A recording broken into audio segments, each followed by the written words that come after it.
Hi, I'm Chris, and today we're reviewing the new Code Orange song Sulfur Surrounding, which is the third and presumably final release from their upcoming album Underneath. And I'm actually concerned that I'm too excited for this record to the point of having set the bar too high, because I thought that Underneath, the title track, was great, and I thought that Swallowing the Rabbit Whole was the second best song of February. And overall, I think that they're just really capitalizing on everything that they did so well on their last full length album, Forever, with the introduction of some much more prominent industrial sections that I think texture their style of hardcore so well. And so, with that, I'll put my headphones on and we'll see whether or not that I'm disappointed by this new Code Orange song.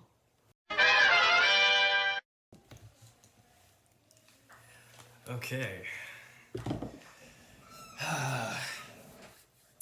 Well, that was great. Um, before I give specific thoughts on the song, I want to say that when I first heard, this reminds me a lot of when I first heard Code Orange, because I remember when they first rose to prominence, at least in my musical sphere, they hit a little bit more quickly than Knocked Loose and Alpha Wolf and all the other songs that are sort of reverting back to this more hardcore influenced style of metalcore that we've been missing for a decade and a half. And then when those bands came along, and now we've gotten to the point where bands like Dealer are among my favorite, I thought that Code Orange had sort of slipped away. I wasn't all that crazy about their last EP, and I still thought that they were great, but they weren't really on my mind, or I didn't really have my eye on them. But man, this new series of singles, and I hope this new album, really puts them a cut above. So getting into this song, I did not expect something this somber, and I don't think I even really imagined that Code Orange would be able to do something so somber so well. And I know that Reba had another band that is much more like alternative music, and I can't quite remember the name. Is it Adventures, I think? So I knew that she had more musical range, but I had never imagined Code Orange being able to retain their core sound, their hardcore sound, and to be able to communicate something that somber. The opening guitar line is more emotional than anything I've heard from them, I think. It's very melodic, and yet it's still really crunchy, and it's still playing into the industrial textures that they've established so far. And fix the camera.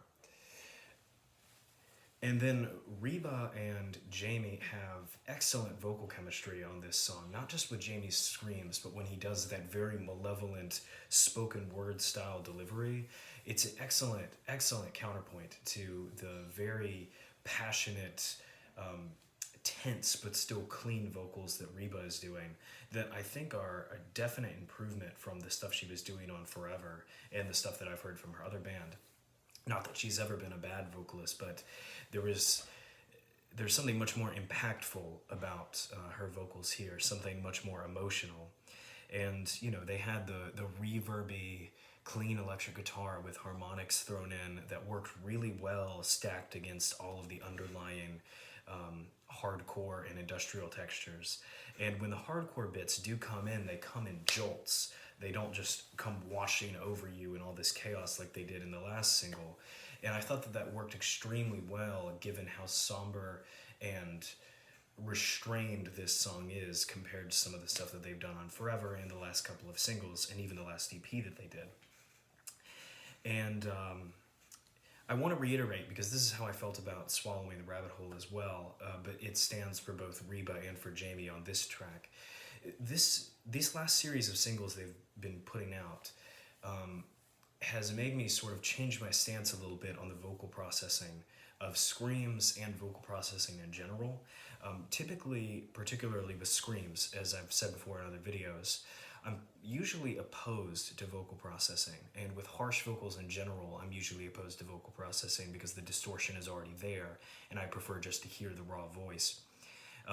But for some reason, it just really works here. And I shouldn't even say for some reason, because I think that it's really because the industrial textures are so crunchy, and there is such a chaotic try not to sound like an idiot here.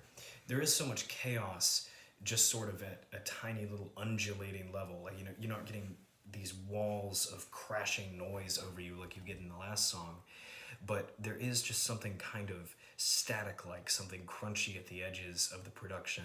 And the vocal processing on Jamie's screams really works for me because it makes everything feel like it's trapped in some sort of industrial hell,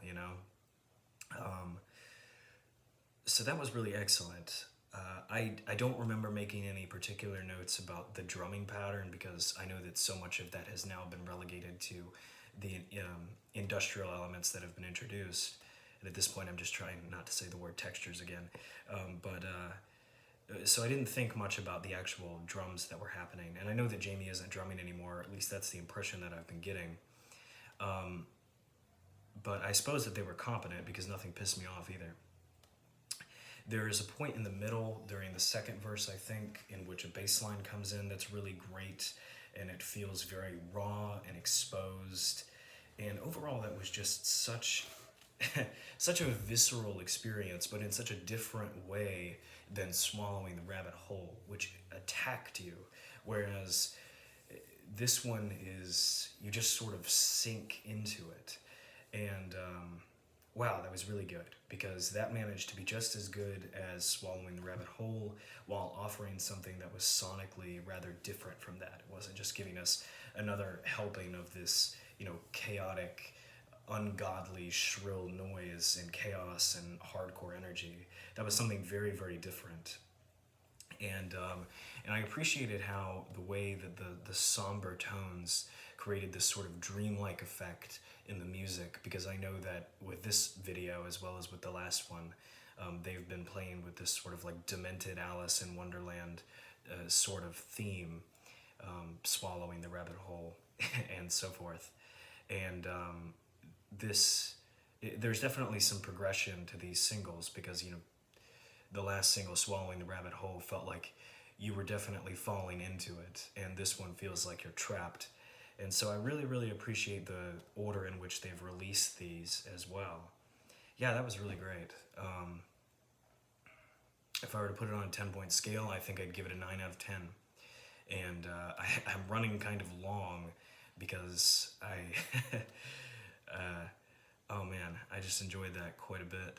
And this is definitely the album of the month for me that I'm the most excited for, and I'm definitely going to do a review for it. So anyway, I've probably already talked in circles a little bit too much. So with that, see ya.